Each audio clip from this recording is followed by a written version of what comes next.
ఒక్కసారి కొమ్మూరి గోల్డ్ కి కాల్ చేయండి. తాకట్లో ఉన్న మీ బంగారాన్ని విడిపించి మార్కెట్ ప్రైస్ కి వాళ్ళు కొనుక్కుని మిగతా డబ్బులు మీకు ఇచ్చేస్తారు. హాయ్ హలో నమస్తే, వెల్కమ్ టు మనం టీవీ. ఏపీ లిక్కర్ స్కామ్ లో మరో అరెస్ట్. దీనిపైన మరిన్ని అప్డేట్స్ తెలుసుకుందాం. ఇప్పుడు మనతో ఉన్నారు ప్రముఖ పొలిటికల్ అనలిస్ట్ రవీంద్ర బాబు గారు. నమస్తే సార్. నమస్తే. ఏపీ లిక్కర్ స్కామ్ లో సజ్జల శ్రీధర్ రెడ్డి అయితే అరెస్ట్ అయ్యాడు. మొన్న చూసుకుంటే రాజ్ కసిరెడ్డి రిమైండ్ రిపోర్ట్ లో జగన్మోహన్ రెడ్డి గారి పేరు చెప్పారు.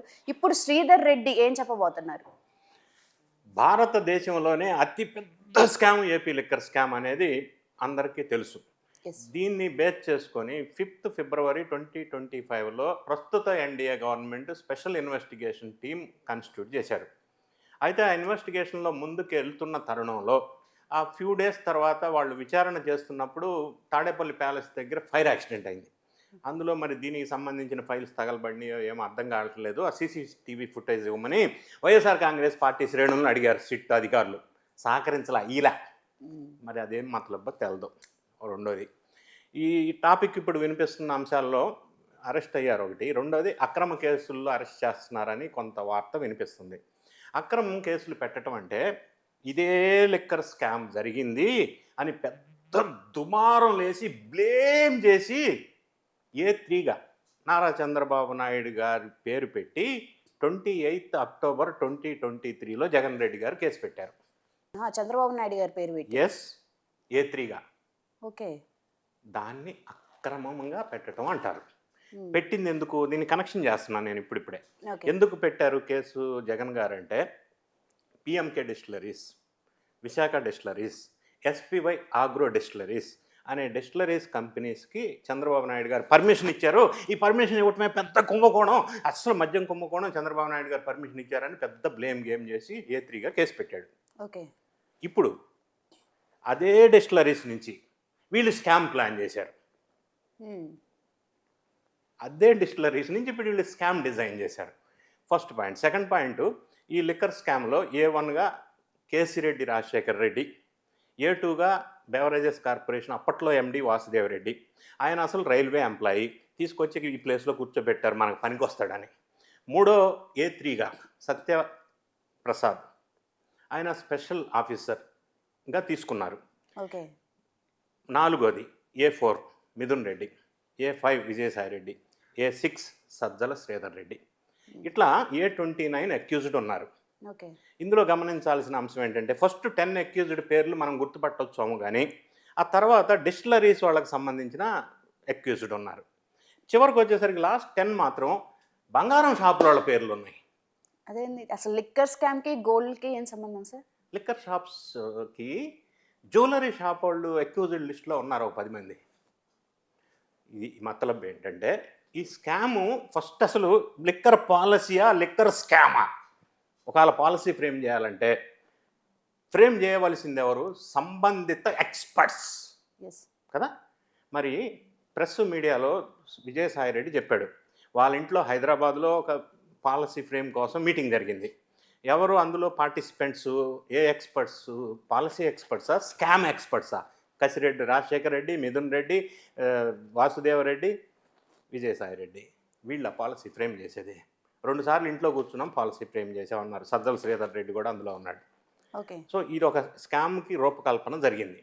మూడో అంశం భారీ స్కామ్గా చెప్పబడుతుంది. ఇది ఎక్కడ ప్రస్తావన స్టార్ట్ అయిందంటే లిక్కర్ షాప్స్ అన్ని ప్రభుత్వ ఆధీనంలో నడపాలి అని అనుకున్నప్పుడు వాళ్ళన్ని షాప్స్కి మేనేజ్ చేయడం కోసం 13,000 ఎంప్లాయీస్ అని డిజైన్ చేశారు. అందులో యాక్చువల్గా ఫిజికల్గా రిక్రూట్ చేసి అందులో పనిచేస్తుంది 6,000.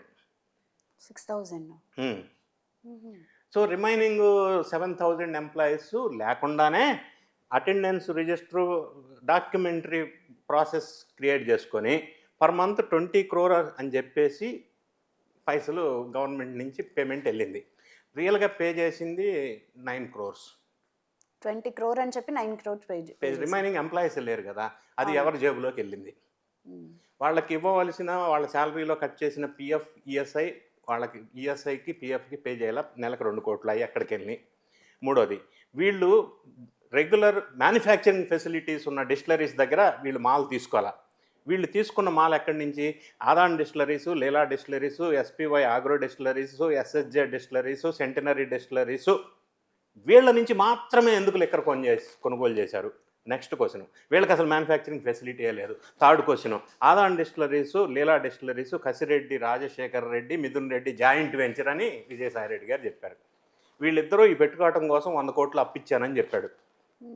4వ అంశం, ఇది ఎప్పుడు స్థాపించారు? ఈ 2 సంస్థలు లిక్కర్ పాలసీ వచ్చిన నెక్స్ట్ మంత్ స్థాపించారు. మరి వాళ్ళకి ఏం ఫెసిలిటీస్ ఉన్నాయని, ఏం బ్యాలెన్స్ షీట్ ఉందని, ఏం బిజినెస్ టర్న్ ఓవర్ ఉందని ఎందుకు వీళ్ళకి ఆర్డర్ ఇచ్చారు?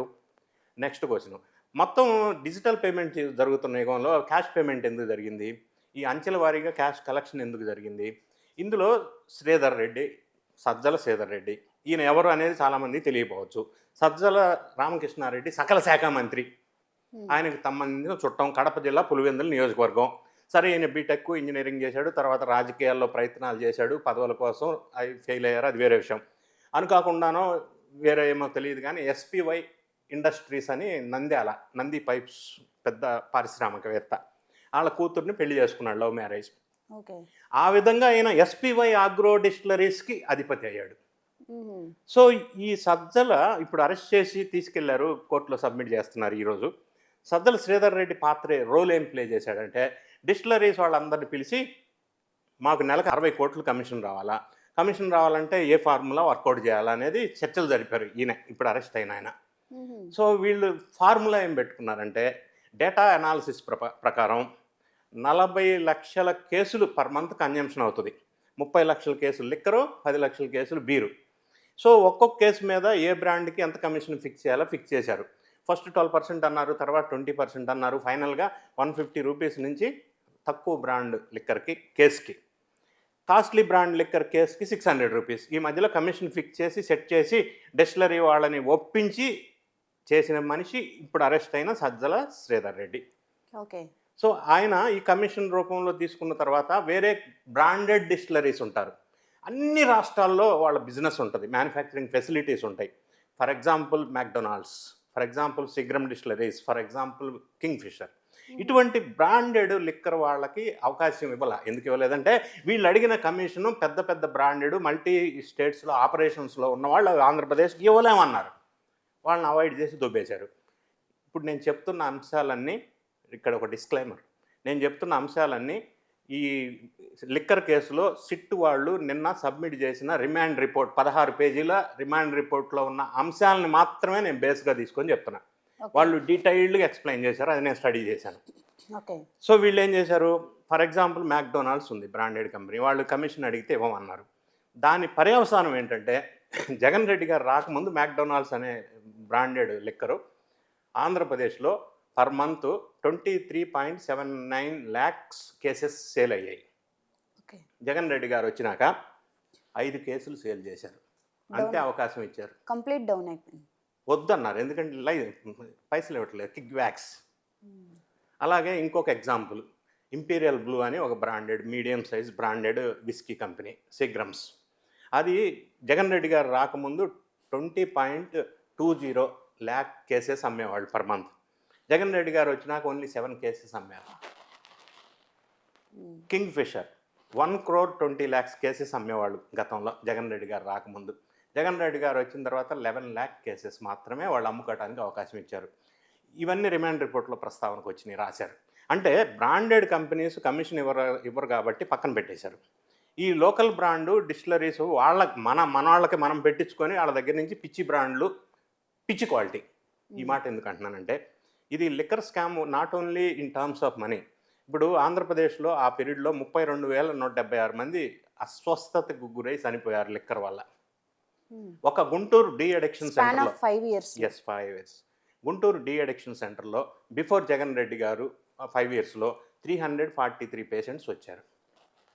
జగన్ రెడ్డి గారి పీరియడ్లో ఇక్కడికి వచ్చిన రికార్డెడ్ పేషెంట్స్ 4,913. అంటే ప్రజల ఆరోగ్యం మీద ఈ లిక్కర్ ప్రభావం చూపింది అనేది ఒకటి అంశం. రెండో అంశం NDPL, non duty paid liquor. ఇది గవర్నమెంట్కి, ఏపీ బెవరేజెస్ కార్పొరేషన్కి వచ్చి అక్కడి నుంచి షాపులకి వెళ్తే గవర్నమెంట్కి ట్యాక్స్ వస్తుంది. వీళ్ళు ఏం చేశారు, అంతా మనవాళ్లే కదా పెట్టినోళ్ళు, అక్కడి నుంచి ఆ రూట్లో రాకుండా డైరెక్ట్గా షాపులో డైరెక్ట్ క్యాష్ సేల్ అయిన క్యాష్ మళ్ళీ కట్టలు కట్టి కిక్ బ్యాక్స్ ఎక్కడికి వెళ్ళాలో అక్కడికి వెళ్ళినాయి. ఇంకొక అంశం. ఇందులో వీళ్ళు కమిషన్ ఇవ్వాల్సి వచ్చినప్పుడు ఈ డిస్టిలరీస్గా చెప్పబడుతున్న ఆర్డర్ తీసుకున్న వాళ్ళు క్యాష్ రూపంలో ఇవ్వకుండా ఏం చేశారు, ఈ క్యాష్ని బంగారం షాపులకు తరలించారు. ఇప్పుడు అందుకే 29 అక్యూజ్డ్ లిస్ట్లో గోల్డ్ షాప్ వాళ్ళు 10 మంది ఉన్నారు. ఫర్ ఎగ్జాంపుల్ పద్మావతి జ్యువెలరీస్ ఒక పేరు ఉంది. దానికి వీళ్ళు క్యాష్ ఇస్తే వాళ్ళు గోల్డ్ బిస్కెట్లు ఇచ్చారు. అవి ఈ చాణుక్య అనే ఒక అతను, అంటే కసిరెడ్డి రాజశేఖర రెడ్డి కింద వ్యవస్థగా పనిచేశాడు. సెటప్ చేసుకొని 3 అంచెల పైసలు కలెక్ట్ చేసే వ్యవస్థ. దీన్ని అన్నింటినీ మేనేజ్ చేసింది సజ్జల శ్రీధర్ రెడ్డి, తర్వాత కసిరెడ్డి రాజశేఖర రెడ్డి, మిథున్ రెడ్డి అందులో పార్ట్నరు, విజయసాయి రెడ్డి కూడా పార్ట్నరు.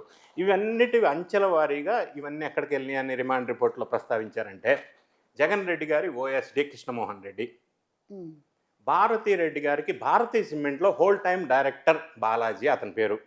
భారతీ రెడ్డి గారికి చార్టెడ్ అకౌంటెంటు, ఫైనాన్షియల్ అన్నీ కూడా అతనే చూస్తారు.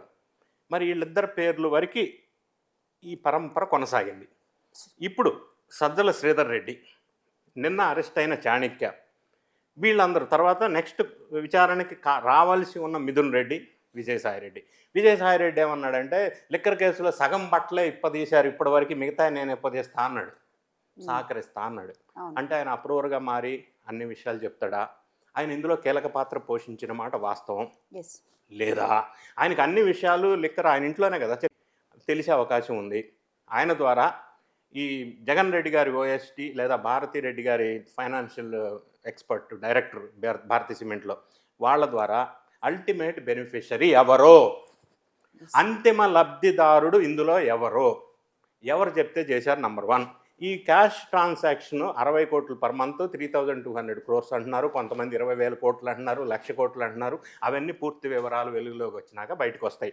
ఈలోపు వీళ్ళ అరెస్టుల ద్వారా సజ్జల శ్రీధర్ రెడ్డి కానీ, తర్వాత ఎంక్వైరీలో మిథున్ రెడ్డి, విజయసాయి రెడ్డి కానీ, ఆల్రెడీ అరెస్ట్ అయిన వాళ్ళు కానీ, 164 స్టేట్మెంట్ ఇచ్చిన వాసుదేవరెడ్డి కానీ, సత్యప్రసాద్ కానీ, వీళ్ళందరినీ ఒక కంక్లూజన్ ఎంక్వైరీకి తీసుకొచ్చి అల్టిమేట్ లబ్ధిదారి ఎవరు. సరే, అయితే నెక్స్ట్ అరెస్ట్ ఎవరు కాబోతున్నారు? నెక్స్ట్ అరెస్టు మరి కిక్ బ్యాక్స్ అన్ని జగన్ రెడ్డి గారి ఓఎస్డీకో భారతీ రెడ్డి గారి ఫైనాన్స్ డైరెక్టర్కో వెళ్ళవు కదా. వాళ్ళు చెప్తారు అవును సార్ మేమే తినేసాం మొత్తం అని చెప్పరు కదా. వాళ్ళు చెప్తారు మేము ఆయనకి ఇచ్చామని. ఇప్పుడు వీళ్ళు చెప్పారు కదా వాళ్ళకి ఇచ్చామని, వాళ్ళు చెప్తారు ఆయనకి ఇచ్చామని, బిగ్ బాస్కి ఇచ్చామని చెప్తుండొచ్చు. చెప్పిన తర్వాత టెక్నికల్ సర్కమస్టెన్షియల్ ఎవిడెన్స్ అంతా ఫైల్ బిల్డప్ అయిన తర్వాత ఇవన్నీ లింకప్ చేసుకున్న తర్వాత ఎస్టాబ్లిష్ అయిన తర్వాత జగన్ రెడ్డి గారిని ఇందులో అక్యూజ్డ్గా చేసి విచారణ చేసుకునే అవకాశం ఉంది. వీటన్నిటికీ మించి నా క్వశ్చన్ ఏంటంటే అప్పట్లో సంబంధిత శాఖ మంత్రిగా ఉన్నటువంటి వ్యక్తిని ఎందుకు పిలిచి ఎంక్వైరీ చేయట్లేదు? ఆయన అప్పట్లో డిప్యూటీ చీఫ్ మినిస్టర్గా కూడా ఉన్నారు. ఆయన కూడా ఎంక్వైరీ చేయాలి. జగన్ రెడ్డి గారు ఓవరాల్గా చీఫ్ మినిస్టర్ కాబట్టి అప్పట్లో నైతిక బాధ్యత ఉంటుంది కాబట్టి ఆయన కూడా ఎంక్వైరీ చేయడం వల్ల మరిన్ని విషయాలు తెలుస్తాయి. వీళ్ళందరూ ప్రస్తావించినట్టు లాజికల్ కంక్లూజన్ వస్తే జగన్ రెడ్డి గారు అరెస్ట్ తప్పదు. అది భారతీ రెడ్డి గారా, జగన్ రెడ్డి గారా, ఎవరికి అందినాయి అనేది తెలియాల్సిన అవసరం ఉంది. Yes, right. Thank you sir. Thank you.